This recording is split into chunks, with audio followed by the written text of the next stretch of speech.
we got a lot to talk about. Hey, what's up guys? MKBHD here. And you may have recently seen some version of the news that Huawei was cut off from Google and now all their Android devices are in limbo. But clearly there's a lot more to it. This is a super complex topic with policy and timelines and a whole bunch of moving parts. So I clearly didn't rush this video out. I wanted to actually take my time to summarize this topic, but here we are. So this is everything you need to know so far in one place. So Huawei, in case you didn't already know, based in China, huge company, absolutely massive, and they have all kinds of businesses in tech. They sell networking equipment, they sell computers, and they sell, most notably, smartphones. They are the #2 largest by market share smartphone vendor on planet Earth, second only to Samsung and right above Apple. So as you may have heard or read in the news over the past few months, the US and China have been escalating this trade war from both sides.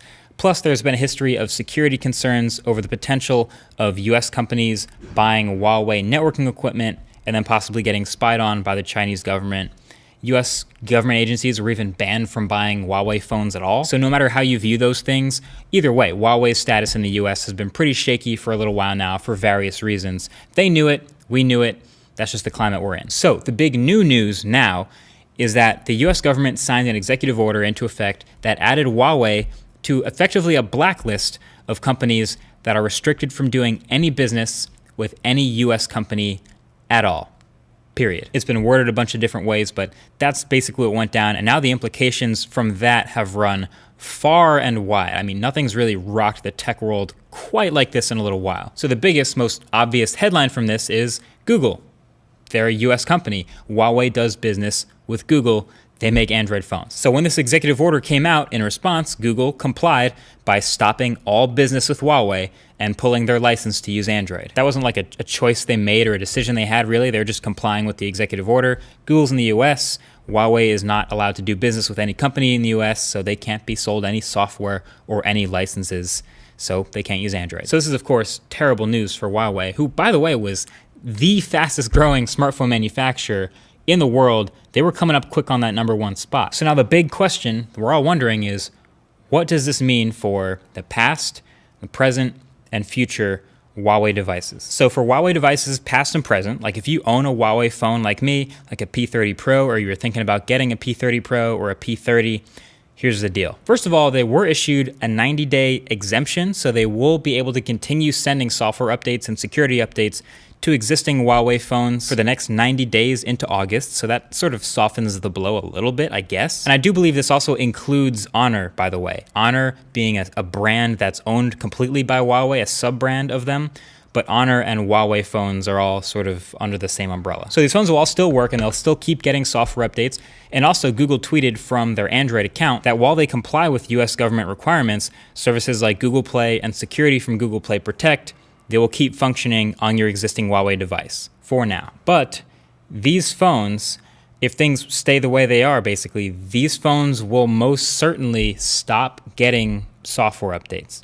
Like, even if you're not in the US, no matter where you are, if your Huawei phone runs Google services, those will stop, and these phones will not get the latest version of Android. Basically, at the end of this 90-day extension, whatever software version these phones have is the one that they'll have for the rest of their life, which is definitely not ideal. So what does Huawei do from here? Like, what can Huawei do about their future phones?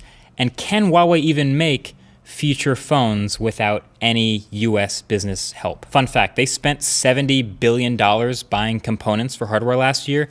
11 billion of that went to US companies like Qualcomm, Intel, etc. And actually, Ars Technica has posted an article with a pretty good breakdown of all the parts and components that Huawei's been buying to make their smartphones. And a lot of them come from US companies. The Gorilla Glass, the flash storage, some radios, etc., all from US. From looking at this list, it doesn't seem totally unrealistic that, I mean, they don't want to, obviously, but they seem like they could totally switch all of their suppliers from US companies to others to get around this.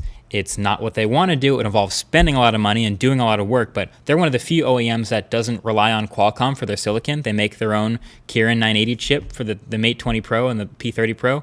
So in theory, with a lot of effort, they could keep making these physical phones. And also, Bloomberg has reported that Huawei has built up a 3-month stockpile of the parts they like to use ahead of this ban, which is actually pretty impressive. But even if they did replace all of these hardware suppliers with alternatives in the next 90 days, the software is still the big question. How do you make a phone without Google, without the Android license, and without the Google Play Store? Technically, Android itself is open source. Just bare bones stock Android is just an open source project, which has led many to speculate you don't need a license, you don't need to do business with Google to just use AOSP. So they could use bone stock Android, but that's not ideal because even that is further and further from the version Google uses every day, and that still doesn't include things like Google Services, Gmail, YouTube. It's just not ideal. The more I read into it, it turns out Huawei's been sort of quietly bracing themselves for something like this for a while. Similar to Samsung, they've recognized their reliance on Google and Google services as a bad thing, so they've been slowly building things behind the scenes to be able to get ready to replace them. Supposedly, they've been working on a backup OS that supports Android apps, and they've been working on building their own app store. The problem is that is an immense challenge to try to get people to use an alternate OS and an alternate app store, especially if it doesn't look exactly the same as the one they're used to, especially the app store. And if you can't do business with US companies, you can't expect to be able to negotiate your way into getting the Netflixes and Pandoras and Facebooks and Instagrams on your alternate app store. And even if you can, we've seen others like Amazon try. You've seen the Amazon app store, right? Amazon's a multi-billion-dollar company, and the sad version of an app store that they have is nowhere near a replacement of the ones that we're used to. So it's a super massive challenge to try to build up your own app store out of nowhere. So this spells a lot of work for Huawei. Like, it shows how big of an impact just getting cut from your ties with Google can have on your business. They've seen this coming. They've known that this is possible, but now that it's happened, it's awful. So the way things stand now, they could, in theory, after the 90 days is up, continue to make phones entirely through non-US companies, but those phones wouldn't have Android, they wouldn't have the Google Play services, which are crucial, and they wouldn't have the Google Play Store. It's tough. And of course, it's not just Google that they're cut off from. Like that's the big headlining one because they make a lot of Android phones, but there's plenty of other US companies that they do business with. Microsoft, Intel, NVIDIA. Huawei has been making laptops, and pretty good ones, mind you, competitively for a while now. But as far as I can tell, they can't keep making Windows laptops without doing business with Microsoft and Intel and NVIDIA and these companies.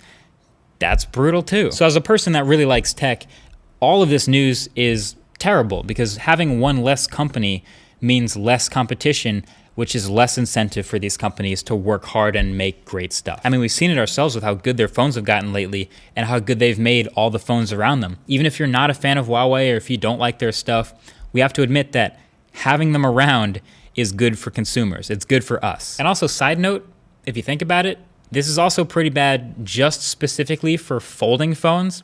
Like the Galaxy Fold kind of just had its own PR nightmare all by itself over there for a couple weeks, which sort of turned people's heads to the other folding phone that would be coming to market soon, which was going to be the Huawei Mate X.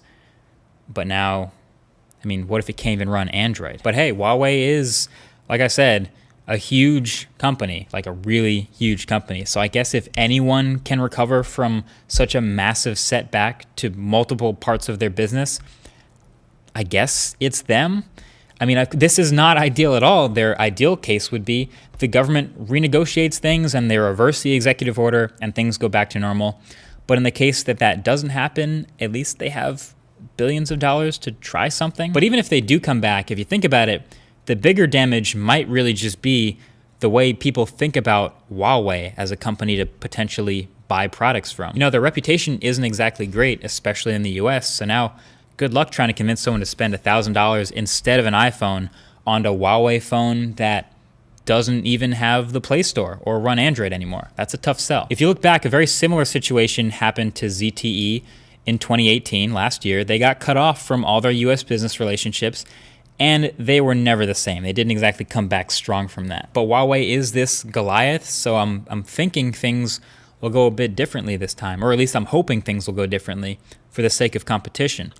But to be honest, this whole situation is far from over. These things evolve, they change over time. I wouldn't be shocked if this whole thing was reversed in the next couple months, just because that's sort of the way things have gone recently. But as of right now, we're just kind of in this unsatisfying limbo as we speculate about Huawei's future. But that's basically all there is to know right now. There you have it. So that's been it. I'll leave all the links for all my sources down below in case you want to read up on this yourself. And of course, feel free to share this video for anyone who might be headline reading or curious about the situation Huawei's found themselves in right now. And I'll catch you guys in the next video. Peace.